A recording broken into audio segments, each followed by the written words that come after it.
What if I told you that one of the most iconic battle cries in cinema, "This is Sparta," never actually happened?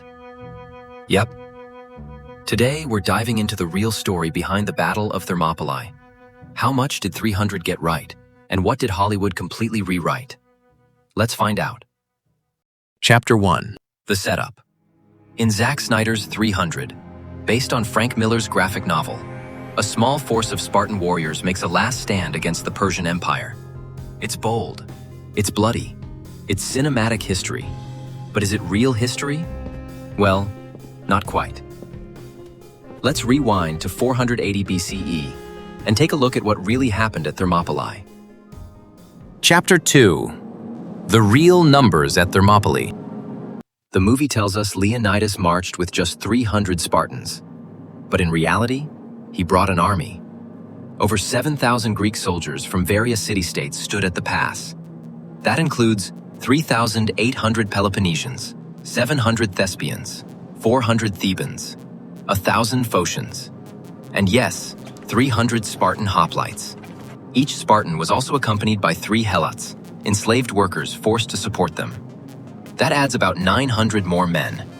Not all of them fought on the front lines, but the idea of 300 against the world? That's pure movie magic. Chapter 3. What they wore. In the film, the Spartans wear cloaks, sandals, and not much else. Chiseled abs, bronze skin in the sun. But the real Spartans? They wore armor, and a lot of it. We're talking bronze or leather breastplates, wool tunics, heavy Corinthian helmets, bronze greaves for leg protection, and most importantly, the aspis, their round shield. That shield wasn't just for the individual. It protected the entire formation. Losing it was the ultimate disgrace. Frank Miller removed the armor in the comic to help characters stand out visually. It looked cool, but it wasn't historically accurate. Chapter 4. How they fought. In 300, the Spartans are constantly breaking formation, leaping, spinning, solo charging enemy lines. Looks awesome. But in reality, that would have been suicide. They fought in a tight phalanx, shield to shield, shoulder to shoulder, a slow-moving wall of spears and shields, a human tank. Discipline, not flair, was their deadliest weapon. Chapter 5. The Real Leonidas.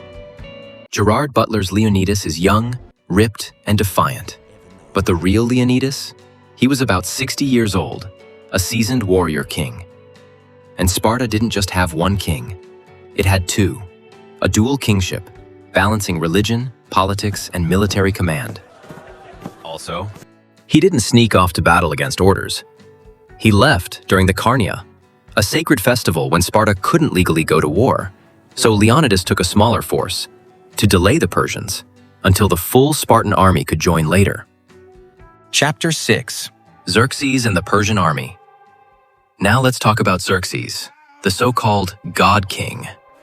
In 300, he's 9 feet tall, covered in gold piercings and eyeliner. But in reality, he was average height, cautious, strategic. He supported architecture, science, and culture. And he planned his invasion carefully. Also, let's clear this up. He never met Leonidas in person. He didn't ride war elephants, and he definitely didn't lead monster armies into battle. That was pure fantasy. Chapter 7. Who stayed behind? In the film, Leonidas dismisses everyone but his 300. But in real history, he gave the Allied forces a choice, and many chose to stay. Roughly 2,000 men stood with the Spartans to the end, including Thespians, Thebans, and Helots. So no, it wasn't just a Spartan last stand. It was a coalition, free men, and enslaved men, making one final stand for Greece. Chapter 8. The Missing Naval Battle.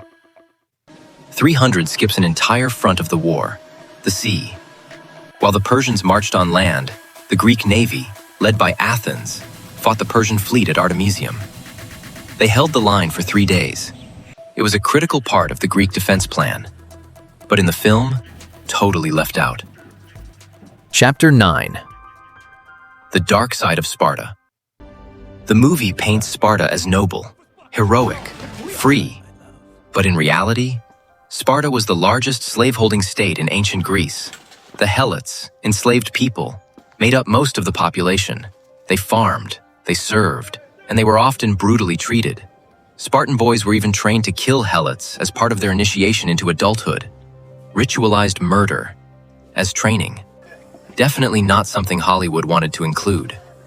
Chapter 10. The Baby Cliff Myth. In the movie's opening scene, a Spartan baby is inspected and possibly thrown off a cliff. Gruesome, shocking, but probably not true.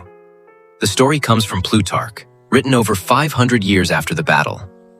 And modern archaeology?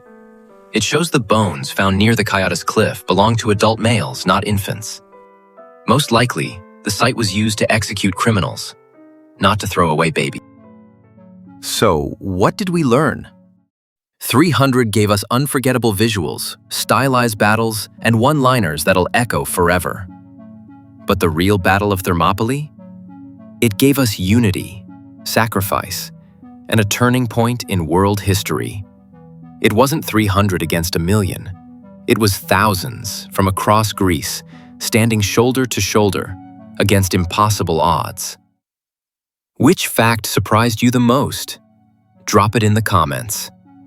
And if you love uncovering the real stories behind Hollywood blockbusters, hit subscribe, tap the bell, and stay tuned for more episodes of Hollywood versus history. Because sometimes, the truth is even more legendary than fiction.